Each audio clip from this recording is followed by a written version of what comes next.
Hare Krishna everyone, so welcome back to Shravanam Diaries podcast. I am your host Sulalita Devi Dasi, and we are continuing with the most beautiful, most wonderful, most poetic light of the Bhagavata by His Divine Grace, Srila A.C. Bhaktivedanta Swami Prabhupada.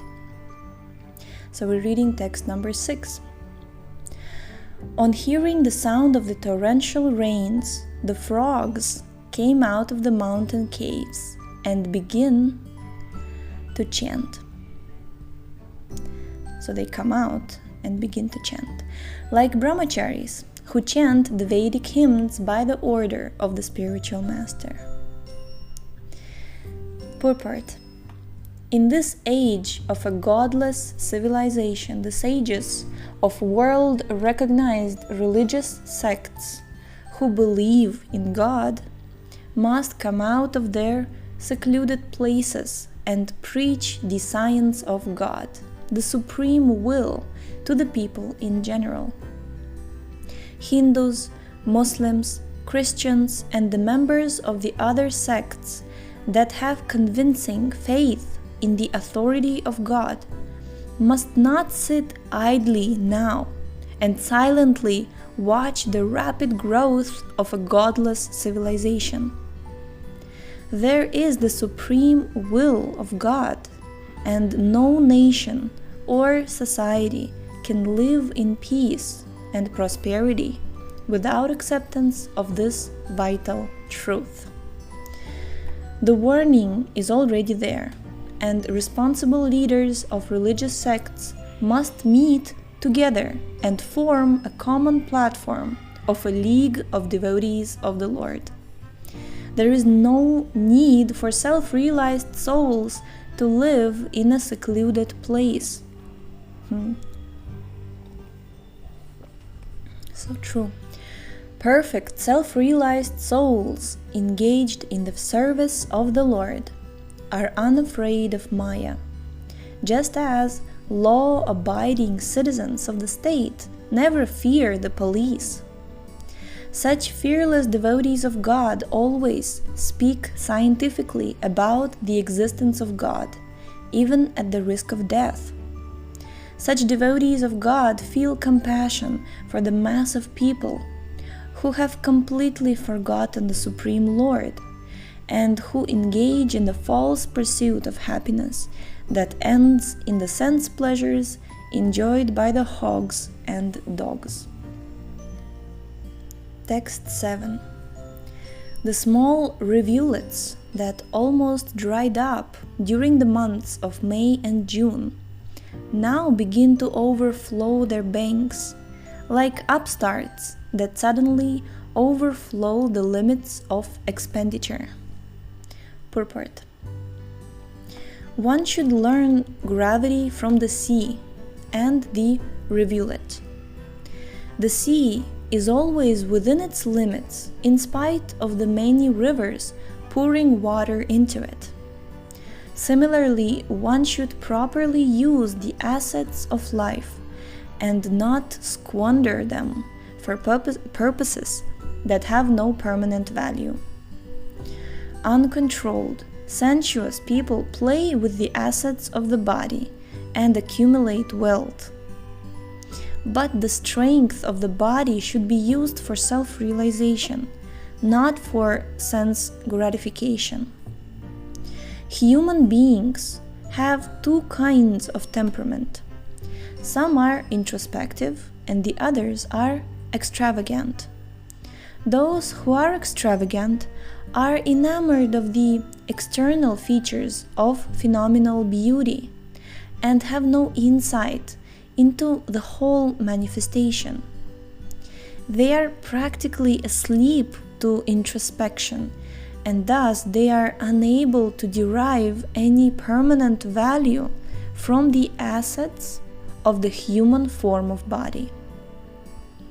But one who has developed introspection is as grave as the sea, while those who are extravagant are calm and quiet in sleep. Such grave persons use the full advantage of the human form of life. although the animal propensities of the body should be minimized, those who are extravagant temporarily overflow in material enjoyment. Nonetheless, as soon as the rainy season of life is over, they become as dry riverbeds. Life is meant for the right cause, or sat, that which exists for all time. In the material world, nothing is sat or eternal, but the bad bargain of the material world can be used for the best purpose.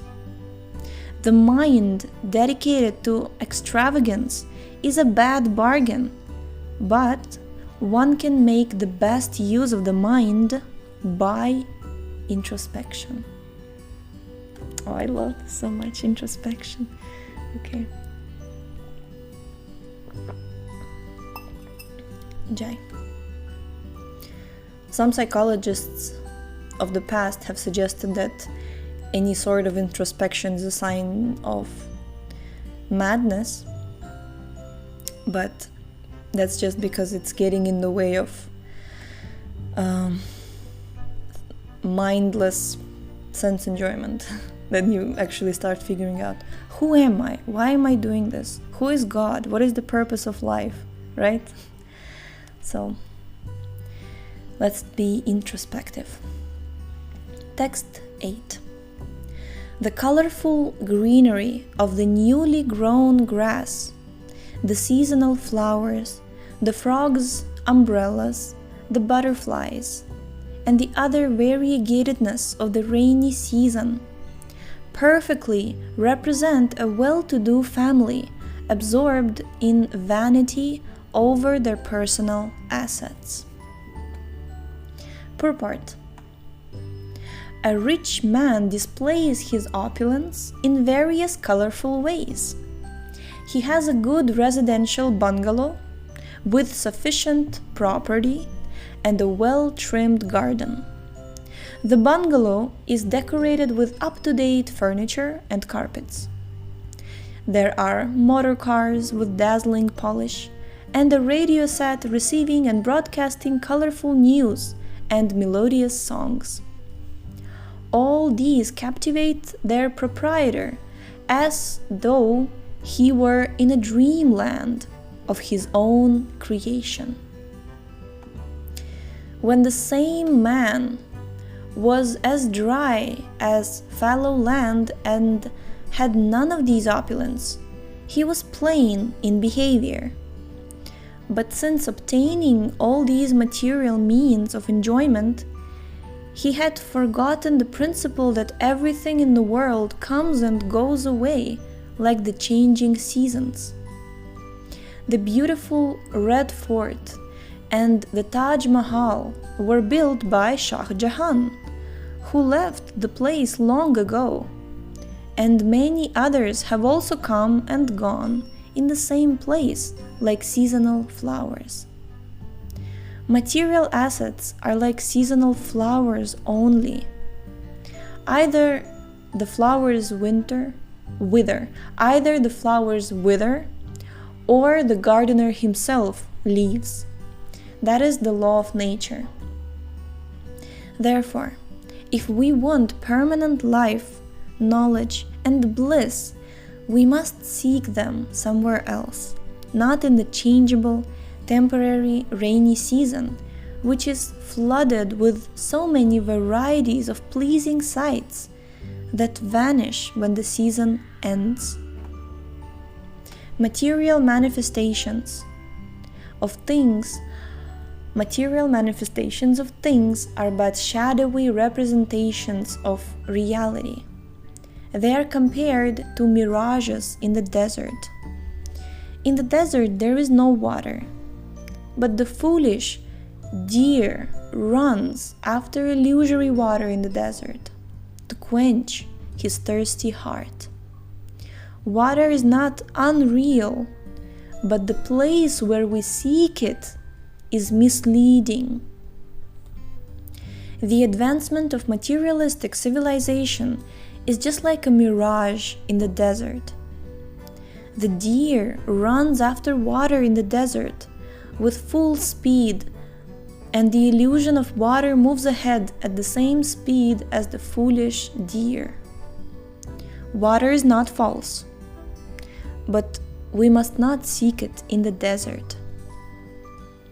A living entity, by his past experience, remembers the real happiness of his original spiritual existence. But since he has forgotten himself, he seeks spiritual or permanent happiness in matter, although this is impossible to achieve. Jai. So text 9.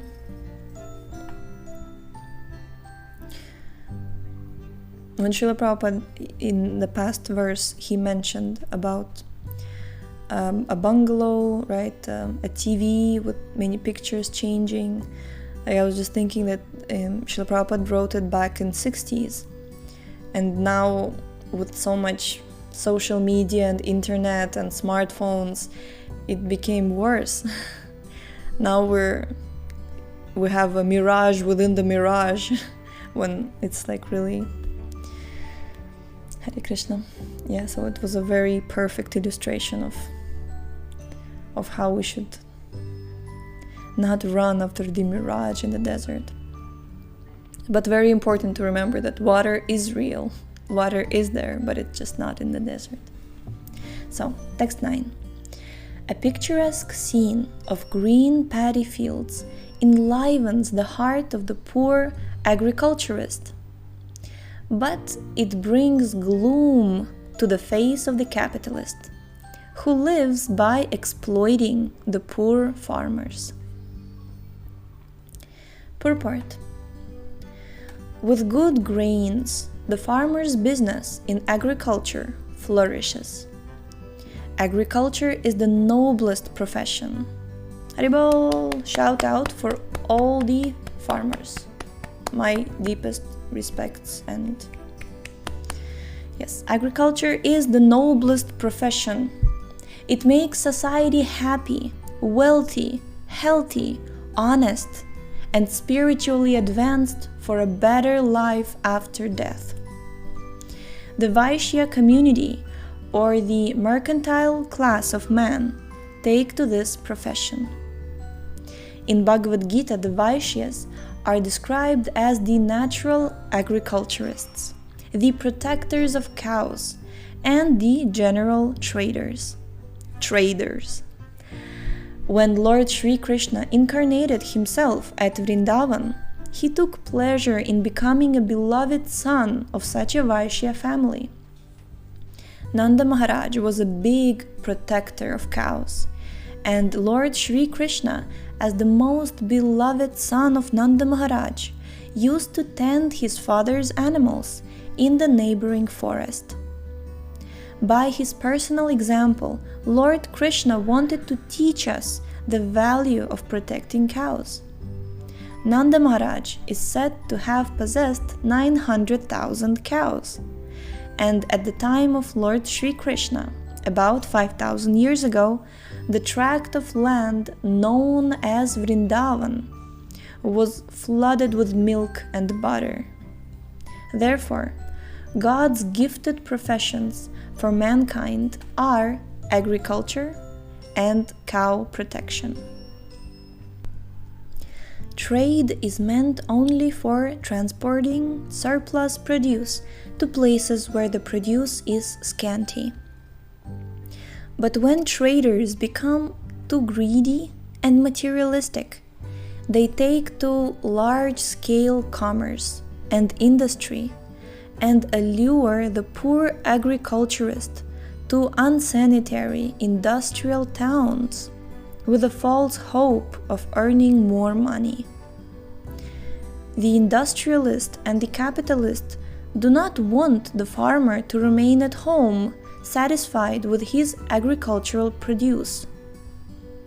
When the farmers are satisfied by a luxuriant growth of food grains, the capitalist becomes gloomy at heart.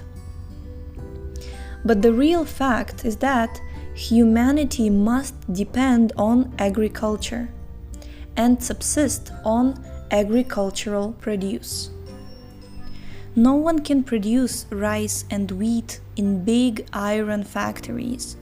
The industrialist goes to the villages to purchase the food grains he is unable to produce in his factory.